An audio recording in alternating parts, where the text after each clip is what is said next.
Rapaz, e o bicho tá pegando no caso do Bruno Henrique até entre jornalistas, velho. Olha, para tudo, cara. Isso aqui é complicado, é complexo.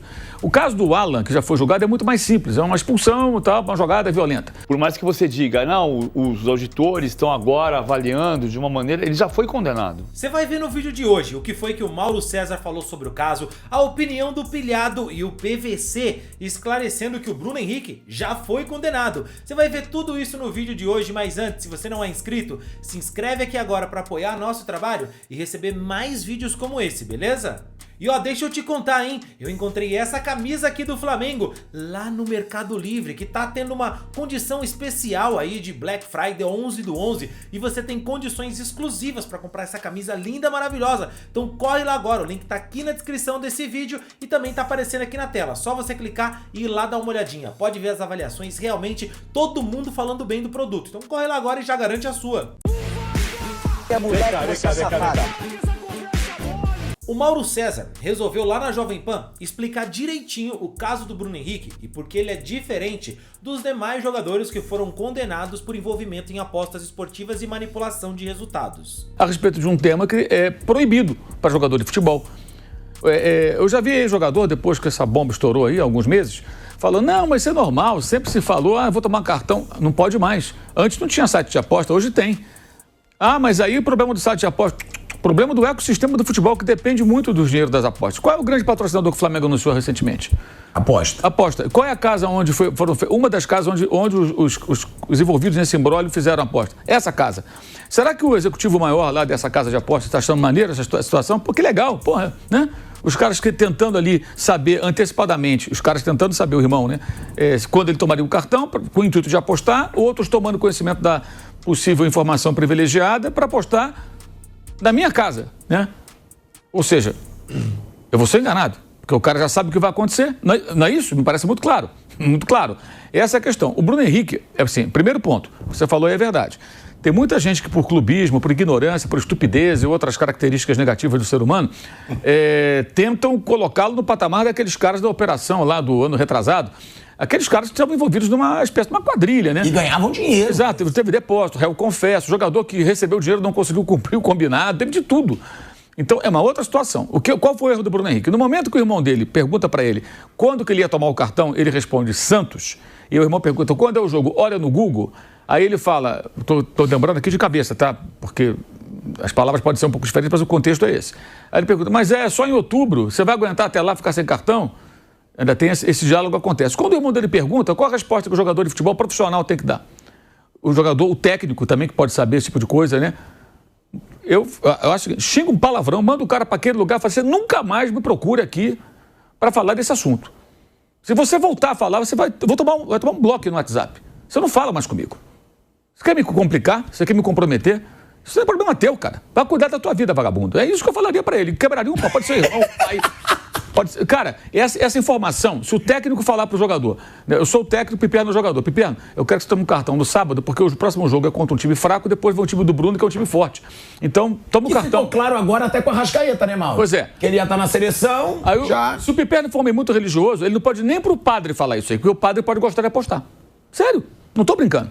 Ah, vou lá todo domingo me confessar. Não pode.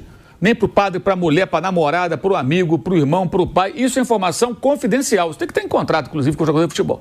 Todas as decisões nesse terreno são informações confidenciais. Cláusula de confidencialidade. Você não pode falar. E o jogador de futebol não tem o direito de ser tolo a ponto de ficar dialogando sobre isso. Ele fala sobre isso, depois tem uma outra situação que ele pergunta pro Bruno, o irmão dele, e aí, dá pra tomar um cartão hoje? Uma coisa assim. Não dá, já tenho um. Peraí, que essa resposta que você dê?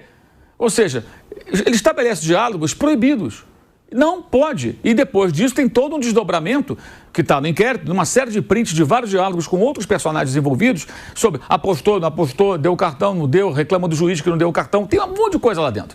São 84 páginas. Tem muita coisa lá dentro. E aí surge o bloqueio feito pela Casa de Apostas que patrocina o Flamengo por conta de uma suspeita, porque tem empresas como a Sport Radar que monitoram qualquer movimento estranho, diferente. Um grande volume de apostas que o fulano vai tomar cartão, opa, aquilo acende um sinalzinho vermelho na hora.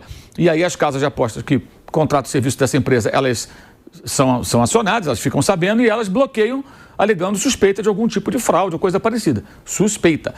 E aí tem toda a conversa deles. Ah, o dinheiro não caiu, bloquearam o dinheiro, aí tem senha da mulher. É um forró-bodó, enfim.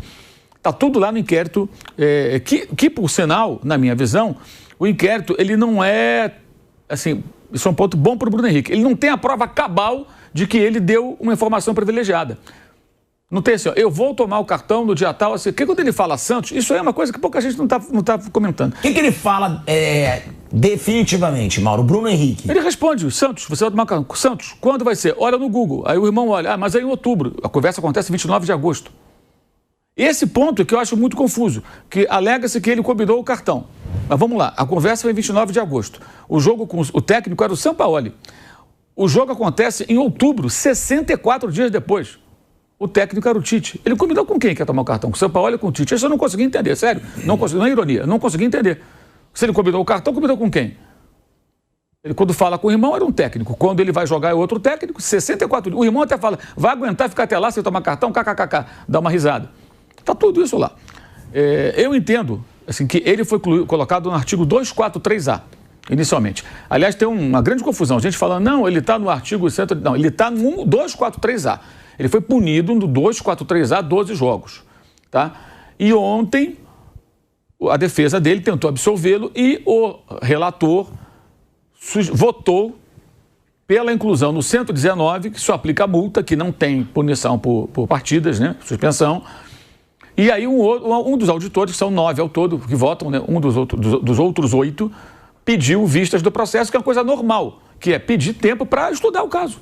Isso acontece na justiça. Olha, para tudo, cara, isso aqui é complicado, é complexo. O caso do Alan, que já foi julgado, é muito mais simples, é uma expulsão e tal, uma jogada violenta.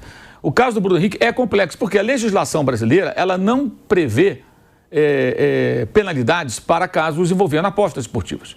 Ela é obsoleta. Aí ele pediu. Eu acho até que isso é positivo, porque eles vão fazer essa retomada da sessão na quinta-feira. E com toda a repercussão e tudo, eu acho que os auditores vão ter tempo de pensar na decisão que eles estão tomando. E como disse o Bruno, no que isso vai significar em termos de jurisprudência, dependendo da decisão, e exemplo para outros. Esse é um ponto importante. Eles têm uma missão ali. Os auditores têm uma missão importante, me parece. E eles ganham tempo para pensar. E até estão vendo a repercussão toda essa confusão que está se discutindo. O artigo 119 é um artigo absolutamente genérico, que dá para ser encaixado. Eu, como leigo, entendo que dá para encaixar em qualquer coisa. Ele fala em cumprir ou dificultar o cumprimento de obrigações legais e deliberações dos órgãos esportivos e regulamentos das competições. Isso se encaixa em várias situações. É um artigo que parece que alguém cria para poder jogar qualquer coisa lá dentro. Mas o PVC fez questão de esclarecer que o caso dele é diferente do Alan e que é mais criminal do que esportivo. Mas o caso do Alan é um caso à parte, ele tinha que ser julgado. Tinha um efeito suspensivo para julgar, foi julgado, foi condenado por mais um jogo, foi mantida a punição e ele vai cumprir contra o Santos. Eu acho que o Bruno Henrique é um outro caso diferente, porque o Bruno Henrique é um caso de fraude esportiva. Por mais que você diga, não, os auditores estão agora avaliando de uma maneira, ele já foi condenado. Porque a avaliação dele agora é de que você não tem suficientemente notícia de que ele pode ter contribuído, ou que qualquer, como diz o Michel Assef, qualquer pessoa com inteligência média e conhecimento médio de futebol poderia saber que ele ia tomar o terceiro cartão amarelo. Desculpa, eu tinha inteligência média naquele dia e eu não consegui perceber, entender rapidamente que ele estava pendurado e ia tomar o cartão naquele jogo. E a gente está discutindo um caso que é muito impactante, porque é um caso de apostas esportivas, que é uma novidade, razoável novidade, relativa novidade, porque desde 2023 houve a regulamentação e você tem uma série de casos de jogadores que participam de apostas esportivas. Eu não estou dizendo, repito o que eu disse ontem, eu não estou dizendo que ele tem que ser condenado. Ele pode ser absolvido, mas ele tem que ser julgado. E no meu ponto de vista, quando você transforma a pena, ou quando você sugere que a pena pode ser transformada em pecuniária, você está quase sugerindo que você pega o dinheiro da aposta que você ganhou e paga a multa. Então, não tem... Meu ponto só é que é muito importante pela indústria das apostas esportivas que se julgue o Bruno Henrique. Ele pode ser perfeitamente absolvido. Não tem nenhum drama se ele for absolvido. Continuo achando que o caso do Bruno Henrique é mais criminal e de um julgamento criminal que vai demorar na esfera criminal do que esportivo, mas você tem que ter a capacidade de julgar o caso. E, eventualmente, você vai argumentar que ele vai ser absolvido porque não existe prova suficiente. É que essa morosidade vai colocando em xeque a credibilidade do STJD e das nossas instituições, né? O Pilhado também falou sobre isso. Se liga só pra você ver. Leila Pereira reagiu indignada aí com relação ao julgamento do Bruno Henrique, né? O novo adiamento, primeiro voto sendo pela absolvição do atacante do Flamengo. E a torcida do Flamengo tá reagindo nas redes sociais, colocando um vídeo que eu vou mostrar aqui, da reação da Leila Pereira, logo depois do erro bizarro da arbitragem a favor do Palmeiras contra o São Paulo. Por quê? O que acontece? A Leila Pereira, ela reagiu hoje dizendo que ela não pode aceitar que o Campeonato Brasileiro, que está tão equilibrado e disputado, seja decidido também fora dos gramados. E aí, a torcida do Flamengo, pegando essa deixa de fora dos gramados, né, de jogos sendo decididos fora dos gramados, viralizou, né, tá compartilhando um vídeo da Leila Pereira comemorando, tirando onda, depois do jogo contra o São Paulo, onde o Palmeiras teve ali aquele lance bizarro, onde não foi marcado pênalti para o São Paulo. Aí muita gente vai perguntar, e a sua opinião, Pilhado? Para mim, os dois lados têm razão na reclamação. A Leila Pereira tem razão em se mostrar indignada, né? Por toda essa enrolação no julgamento do Bruno Henrique e no desenrolar desse julgamento. Mas a torcida do Flamengo, eu vou botar o vídeo aqui da Leila Pereira, também tem razão. Quando ela critica, ela diz, agora a Leila Pereira quer dizer que não pode ser decidido fora do campo. Mas olha como é que ela reagiu depois daquele erro a favor do Palmeiras. Eu vou mostrar aqui o vídeo. Eu acho que os dois lados têm razão. Sabe por que nós somos diferentes? Porque nós não desistimos jamais. Que linda vitória, que linda virada. Vamos pra frente, nosso torcedor. Vocês que não estiveram aqui no Morumbi conosco, mas eu tenho certeza que estiveram no Brasil, no mundo, torcendo por essa vitória espetacular. Vocês estão calmos, não é? Porque eu estou muito calma e muito feliz. Sabe por quê? O Palmeiras é o time da virada. Não é, pessoal?